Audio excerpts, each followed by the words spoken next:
மங்கையராய் பிறப்பதற்கே நல்ல மாதவம் செய்திடல் வேண்டுமம்மா என்பதற்கு இணங்க விடுமுறையே எடுக்காமல் எந்நாளும் உழைத்து கொண்டிருக்கும் அனைத்து சிங்கப் பெண்களுக்கும் ஒரு கவிதை.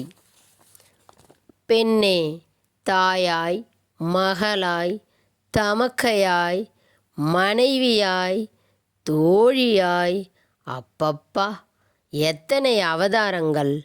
ஆம், உண்மைதான். அன்று கண்ணீர் சிந்தி கவலை கொண்டோம். கதவை திறக்காமலேயே சிறைதான் என்றோம். பின் கையில் புத்தகத்தை ஏந்தி நின்றோம். கனவுகள் நோக்கி விண்வெளி வரை விரைந்தோம். சாதனை பெண்களின் பட்டியலில் சரோஜினி நாயுடு, முத்துலக்ஷ்மி, ஜான்சி ராணி அன்று.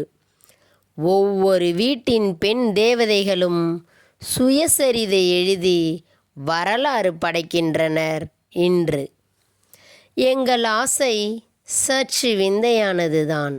அணிகலன்களாய் தங்க வெள்ளி பதக்கங்களும் மெடல்களும் பெற்றோம்.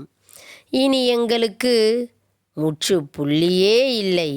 தலை நரைத்தாலும் இனி தளரப் போவதில்லை. தங்க மகன்தான் வேண்டுமென்று இனி தவம் கிடக்கப் போவதில்லை. வயது முதிர்ந்தாலும் இனி 3ஆம் கால் தேவையில்லை. விழுந்த வழிகளுக்கும் எழும்வழி காண்போம். விதையாய் வீசினாலும் விழுதாய் நிற்போம். தீயென சுட்டாலும் அக்னி பறவையாய் முளைப்போம். தேசம் காப்போம், ஆகாயத்திலும் வசிப்போம். நேசம் கொள்வோம், நிமிர்ந்தே நடப்போம். நேசம் கொள்வோம், நிமிர்ந்தே நடப்போம். நன்றி.